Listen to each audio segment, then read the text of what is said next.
ஆனால் ஆளுநர் என்ன சொல்கிறார் என்றால், நாங்கள் உங்களை பெரும்பான்மை இல்லாமல் உங்களை ஆட்சி அமைக்க அழைத்து விட்டு நீங்கள் அங்கே போய் ஆட்சி கவிழ்ந்து பெரும்பான்மை நிரூபிக்க முடியவில்லை என்றால் வீணாக நேரம் வீணடிக்கப்படுகிறது.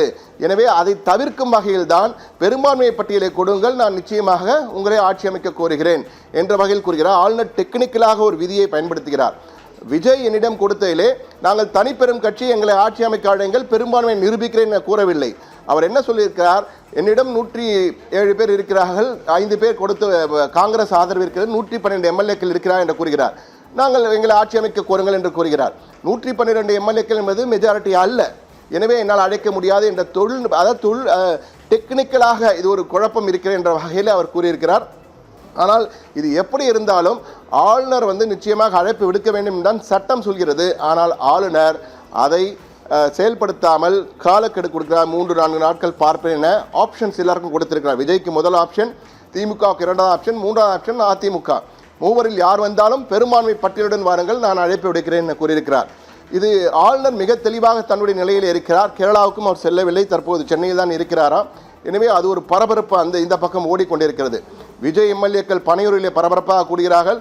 ஆளுநர் மாளிகையில் இன்று என்ன நடக்கப் போகிறது? 3வது பரபரப்பு தமிழகத்தின் என்னவென்றால், +2 தேர்வு வெளியாக போகிறது அல்லவா முடிவுகள். அதைவிட பரபரப்பு சிபிஐ சிபிஎம் இடதுசாரிகள், இந்திய கம்யூனிஸ்ட் கட்சியும் மார்க்சிஸ்ட் கம்யூனிஸ்ட் கட்சியும் என்ன சொல்ல போகிறார்கள்? அவர்கள் முடிவுதான் எங்கள் முடிவு என விசிக விடுதலை சிறுத்தைகள் கட்சியும் சொல்லியிருக்கிறது. எனவே +2 முடிவுகளின் ரிசல்ட் எப்படி இருக்கிறதோ அந்த அளவுக்கு ஆர்வமும் தற்போது இந்த இரு கட்சிகள் என்ன முடிவெடுக்கப் போகிறது, அவர்களுடைய செயற்குழு கூட்டத்திலே என்ன முடிவெடுக்கப் போகிறார்கள்?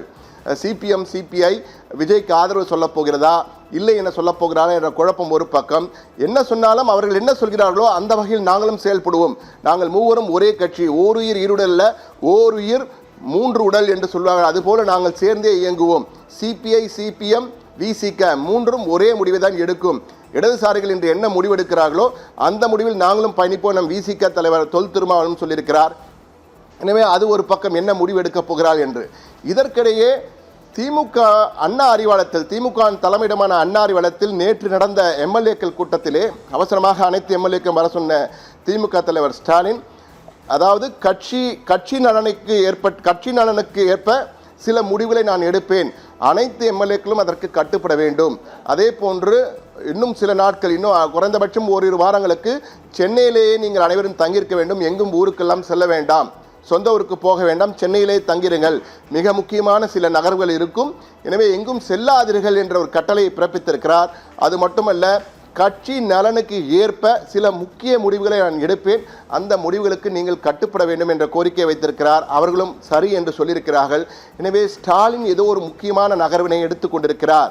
அடுத்த அரசியல் நகர்வு ஸ்டாலின் என்ன செய்யப்போகிறார் என்பது தற்போது எதிர்பார்ப்பை பன்மடங்கு கூட்டியிருக்கிறது. அது மட்டுமல்ல, ஸ்டாலின் அவசரமாக தன்னுடைய கூட்டணி கட்சிகளாக இருக்கக்கூடிய காங்கிரஸ் ஏற்கனவே அங்கு தாவேக்காவுடன் இணைந்து விட்டது. விசிக சிபிஐ சிபிஎம் இடதுசாரிகளுக்கு ஒரு வேண்டுகோள் விடுத்திருக்கிறார். இந்திய யூனியன் முஸ்லீம் லீக் திமுகவின் முடிவு என்னவோ அதுதான் எங்கள் முடிவு என சொல்லிவிட்டதால் இந்த 3 கட்சிகளுக்கும் ஒரு அவசர வேண்டுகோள், தயவு செய்து அவசரப்பட்டு எந்த முடிவும் எடுக்க வேண்டாம், தயவு செய்து அவசரப்பட்டு எந்த முடிவும் எடுக்க வேண்டாம், மிக முக்கியமான நகர்வுகள் நடந்து கொண்டிருக்கிறது, காத்திருங்கள் என கூறியிருக்கிறார். இது பல சந்தேகங்களை, பல யூகங்களை, பல எதிர்பார்ப்புகளை கேள்விக்குறியாக மட்டுமல்ல ஆச்சரியக்குறியாகவும் மாற்றிக் கொண்டிருக்கிறன. அப்படி என்னவென்றால், ஏற்கனவே கடந்த 2 நாட்களாக தமிழகத்தின் பட்டி தொட்டியெங்கும் பேசப்பட்ட விடயம், தமிழக அரசியல் வரலாற்றிலே ஒரு புதிய திருப்பம், எதிரும் புதிருமாக இருந்த திமுக மதிமுகவும் ஒன்றிணைந்து ஆட்சி அமைக்கப் போகிறார்கள் என்ற ஒரு பெரிய விடயம் ஒரு விவாதமாகவே நடந்து கொண்டிருக்கிறது. சமூக வலைத்தளங்கள் மட்டுமல்ல, பல ஊடகங்களிலும் நடந்து கொண்டிருக்கிறது. இந்த சூழ்நிலையில்தான் எடப்பாடி பழனிசாமி, அதிமுகவின் பொதுச்செயலாளர் எடப்பாடி பழனிசாமியும் மிக தெளிவாக புதுச்சேரியில் தன்னுடைய எம்எல்ஏக்கள் எல்லாரும் வைத்திருந்தார், 43 எம்எல்ஏக்கள். அங்கு சென்றவர் அவரிடம் ஏதோ கையெழுத்து வாங்கியிருக்கா என்ற தகவல் எல்லாம் பரவி வருகிறது. அது மட்டுமல்ல, புதுச்சேரியில் இருந்த அனைத்து எம்எல்ஏக்களும் உடனடியாக சென்னைக்கு புறப்பட்டு வாருங்கள் என கூறியிருக்கிறார்.